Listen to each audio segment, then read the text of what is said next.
Hello, अस्सलाम वालेकुम। तो कल से माह रमज़ान शुरू हो रहा है।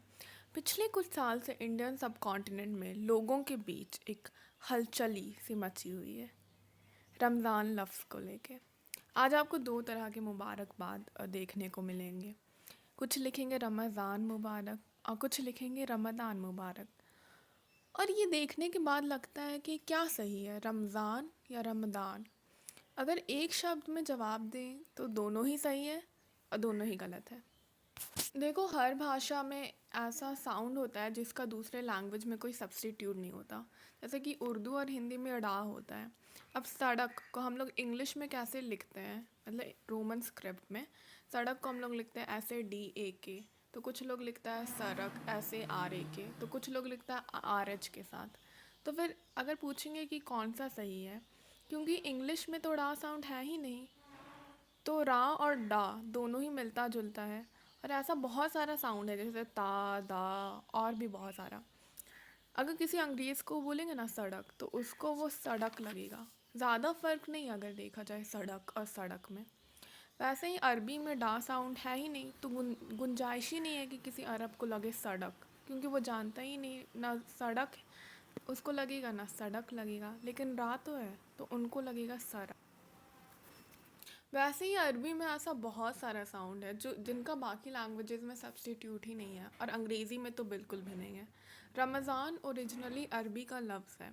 रमज़ान में ये जो हर्फ है जिस पे इतना डिबेट है कि ये ज़ा है या दा या फिर डी है या जेड है, वो एक्चुअली उसको कहते हैं ज़ौद। अब कुछ लोग कहेंगे द्वाद।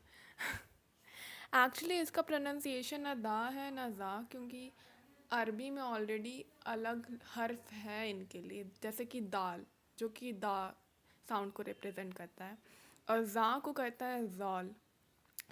तो ये जो हर्फ है इसका तलफ़ुज़ दोनों से मिलता जुलता है, लेकिन दोनों ही नहीं है। इसमें एक भारीपन है, और इसी वजह से इसको सीखने में हम लोग को बहुत कड़ी मेहनत करना पड़ा था बचपन में नूरानी कायदा पढ़ते वक्त, और बहुत सुनना भी पड़ा था हाफिज़ साहब से। अब बढ़ते हैं इंडियन सब कॉन्टिनेंट की तरफ। तो उर्दू और फ़ारसी, जैसे सबको मालूम है कि उर्दू, फ़ारसी, अरबी तीनों नस्तालिक ही कहते हैं ना, एक ही स्क्रिप्ट में लिखा जाता है। और उर्दू में हर वो हर्फ है जो कि अरबी में है। लेकिन ये सब हर्फ तो है, जैसे कि हर हर्फ है, जैसे कि सा है, सीन है, स्वाद है, और ज़ा है, ज़ाल है, ज़्वाद है और ज़ा भी है। लेकिन इनको प्रोनाउंस नहीं किया जाता है। हम बताते हैं कैसे। फ़ारसी में पहले स्वाद, ज़ौद, तो ज़ौ नहीं था, और उर्दू और फ़ारसी में जब ज़ा, ज़ौद, ज़ौद आया तो उनको लिखा तो जाता था लेकिन प्रोनाउंस नहीं किया जाता था। तो इसलिए बस लिखने में तो फ़र्क किया जाता है, लेकिन तलफ़ुज़ में फ़र्क नहीं रह जाता। इसलिए जब देवनागरी लिपि में भी अडॉप्ट किया गया तो ज़ौद, ज़ा, ज़ा सबको एक माना गया और एक ही अक्षर से रिप्रेजेंट किया जाता है। इसलिए इंग्लिश में जब लिखते हैं तो सीधे सीधे सीधे जेड लिख देते हैं, और सा, सीन, सौद सबको एस से रिप्रेजेंट करते हैं। वैसे ही पता है बंगाली में रमज़ान को रमजान कहते हैं, बिकॉज़ बंगाली में रमज़ान वैसे ही हो जाता है इन बंगाली वर्जन। तो ये इंडियन सब कॉन्टिनेंट का बात है। तो जैसे पहले सड़क का बात किए थे कि सड़क में जो डा है हम लोग का, उसके लिए कोई सब्स्टिट्यूट ही नहीं है, तो कोई सड़क लिख देता है, कोई सड़क लिखता है। तो फिर क्या सही है? तो वही बात है, बिकॉज़ वैसे ही रमज़ान में इंग्लिश में कोई सब्स्टिट्यूट नहीं है, तो हम लोग तो जेड लिखते हैं इंडियन सब कॉन्टिनेंट में। लेकिन बाकी जगह क्या?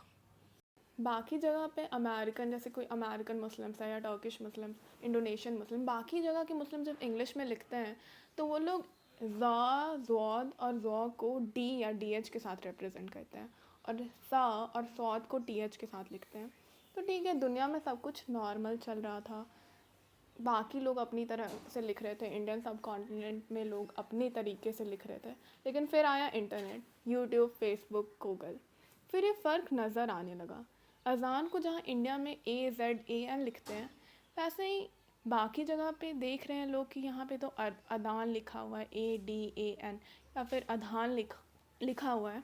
तो वैसे ही जो भी लोग इंग्लिश में दीनी चीज़ें पढ़ते होंगे उनको मालूम होगा कि हदीस जहाँ पे हम लोग एस लिखते हैं उसको इंग्लिश में हदीत विथ टी एच के साथ रिप्रेजेंट किया जाता है। और वैसे ही हर हर वो नाम और हर वो लफ्ज़ के साथ है जिनमें इन ये सब साउंड आता है। जैसे रिजवान, तो रिजवान में भी ज़ौद है जो कि रमज़ान में है, तो इसको हम लोग जेड के साथ लिखते हैं। लेकिन वही रिदवान लिखा जाता है अमेरिका, टर्किश और मतलब बाकी जगह पे रिदवान या रिधवान लिखा रहता है। और ऐसे ही उस्मान, सना, जहाँ उस्मान को इंडिया में USMAN लिखते हैं, वैसे ही बाकी जगह पे UTHMAN लिखा जाता है। बाकी वर्ड इग्नोर हो जाता है, लेकिन जब रमज़ान का महीना आता है तो ये फ़र्क ख़ास तौर पर नज़र आने लगता है। अब क्योंकि रमज़ान डी के साथ स्पेलिंग जो है वो ज़्यादा मशहूर है और रमज़ान जेड के साथ सिर्फ इंडिया, पाकिस्तान और ईरान में इस्तेमाल किया जाता है, इसलिए अब ज़्यादातर लोग डी वाले स्पेलिंग में स्विच हो रहे हैं। ये चेंज आपको इंग्लिश न्यूज़पेपर्स में दिख जाएगा। एक ही जगह पे एक जगह रमज़ान लिखा रहता है, दूसरी जगह रमज़ान लिखा रहता है।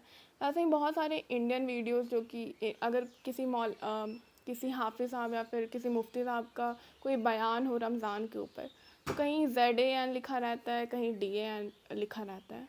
खैर, आप रमज़ान को जेड के साथ लिखें या डी के साथ लिखें, इससे इस पाक महीने की जो बरकत है वो ख़त्म नहीं होने वाली है। सो